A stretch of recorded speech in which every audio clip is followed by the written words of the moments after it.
por que o Santos é o maior time do Brasil e um dos maiores do mundo. Fala galera, hoje vamos explorar o Santos, o maior clube do Brasil e um dos maiores do mundo, e contar um pouco da sua história, né? O Santos Futebol Clube foi fundado em 14 de abril de 1912 e vocês sabiam que as cores do Santos eram para ser branco, azul e dourado? Porém, após um ano foi decidido que as cores é como a gente conhece hoje, né? Como o preto e o branco. Após todas as definições, a primeira apresentação do Santos foi feita em 1912 em um jogo-treino que ocorreu no dia 23 de junho, no campo da Vila Macuco, contra um combinado local chamado Teresa Time. O confronto foi vencido pelo Santos pelo placar de 2-1, com gols de Anacleto Ferramenta e Geraldo Ribeiro. E após uma breve explicação sobre a história de fundação do Santos, vamos às glórias. O primeiro título se deu após desistir de disputar uma competição estadual, e então teve um torneio onde o Santos venceu invicto. E um desses adversários que ele venceu foi o Corinthians, que era a estreia do seu clube, por 6-3. Em 1915, o Santos voltou a disputar o Campeonato Santista, conseguindo o segundo título, embora tenha usado o nome de União FC devido à APEA, liga no qual permaneceu afiliado, não o ter permitido participar com o nome oficial. Em 1916, o Alvinegro retornaria disputando o Campeonato Paulista. A competição estadual desse ano ficou marcada na história do clube, pois foi nela que aconteceu a inauguração do estádio da Vila Belmiro, um dos estádios mais emblemáticos do mundo, o famoso Urbano Caldeira. Sob a pressão da capacidade de investimento dos clubes da capital, o Santos passou também a buscar contratações de jogadores para além do território da Baixada Santista, e as coisas vão mudar na década de 50, principalmente quando uma jovem promessa chega à Vila Belmiro, trazida por Valdemar de Brito em 1956. Pelé tinha 15 anos. E nessa época começava um dos maiores domínios do futebol, que começou no dia 22 de junho de 1956. Nesse dia ensolarado, a equipe santista enfrentava o São Bento, na Vila Belmira. O Peixe, campeão paulista do ano anterior, venceu pelo placar de 3-1, com 2 gols de Vasconcelos e um de Tite. O técnico do time, nessa época, era o icônico Lula, Luiz Alonso Pérez. E o garoto Edson Arantes do Nascimento, então com 15 anos, assistiu ao lado de seu pai Dodinho e de Valdemar de Brito a partida. Após a partida, Valdemar de Brito fez questão de levar o garoto ao vestiário santista para ser apresentado ao técnico Lula, que cumprimentou a jovem promessa falando: "Então é você o garoto que Valdemar fala maravilhas, hein?" O garoto ficou totalmente sem jeito e conheceu também o dono da camisa 10, o polêmico artilheiro Walter Vasconcelos. 4 meses depois, seu protetor Vasconcelos quebrou a perna em um clássico diante do São Paulo, na Vila Belmiro, em uma partida do Campeonato Paulista. A partir desse triste episódio com o artilheiro, a saída do Vasconcelos, o garoto Pelé, que era considerado no elenco como gasolina, se firmou na equipe principal, passando a jogar com a camisa 10 e substituindo o artilheiro da Vila naquele momento. E, antes dessa época de ouro, que foi a chegada de Pelé ao Santos, o clube tinha ganhado 22 títulos. Depois nem se fala, né? Com Pelé, o Santos conquistou 57 títulos, com destaque para a Taça Libertadores e o Mundial de Clubes de 62 e 63.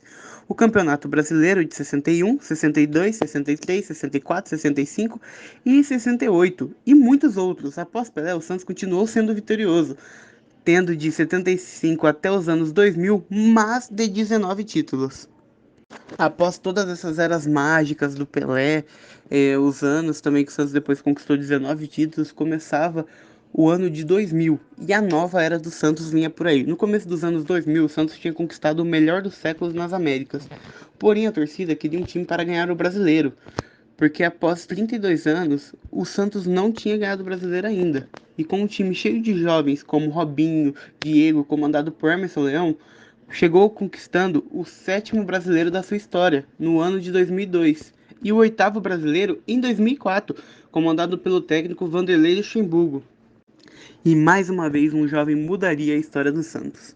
No estádio do Pacaembu, em São Paulo, no dia 7 de março de 2009, aos 14 minutos do segundo tempo da partida entre Santos e Oeste pelo Campeonato Paulista, Neymar estreava pelo Santos. Depois dessa estreia, o menino da Vila encantou o mundo com seus dribles e aquele time mágico de 2010 e 2011. Com o Neymar, o Santos venceu a Copa do Brasil em 2010, primeira da sua história. Já em 2011 conquistou o Paulista e a tão sonhada Libertadores da América por 2-1, com gols de Neymar e Danilo. Após Neymar, o último título do Santos foi em 2016, com o Campeonato Paulista. Porém, ao todo, o Santos tem 305 títulos e 109 títulos oficiais. E eu tive que juntar várias informações para chegar em um consenso nos títulos, porque o Santos tem muito título e muita gente não considera. Então eu peguei uma base dos sites, mas é muito título, é 305 títulos, gente, é muita coisa, o Santos é muito gigante. Agora vamos falar sobre alguns feitos históricos pelo Santos, né? Em 1962, o Santos se tornou o único clube brasileiro a ganhar no mesmo ano o campeonato estadual, o nacional, continental e o mundial.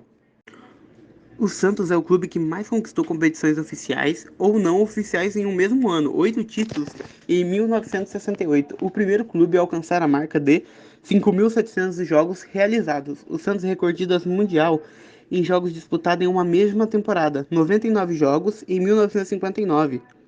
E é do Santos o primeiro estádio particular construído no Brasil, ao Vila Belmiro, em 1916. Em 1962, o jogo do Santos contra o Benfica pela Copa Intercontinental fez com que o horário de transmissão da Hora do Brasil fosse alterado pela primeira vez nas rádios para a partida ser narrada ao vivo. O Santos foi o primeiro clube do mundo a golear uma seleção nacional campeã mundial. Vitória por 6-1 contra a seleção francesa em 1930. O Santos também foi o primeiro clube brasileiro a golear um time estrangeiro, vitória por 5-0 contra o Rampla Juniors do Uruguai em 1929. E o Santos é o clube que mais realizou partidas contra as seleções nacionais. Ao todo foram 65 jogos e ele também é o time que mais fez gol e o que mais venceu seleções nacionais. Então o Santos tem um histórico muito positivo contra as seleções. Isso é incrível.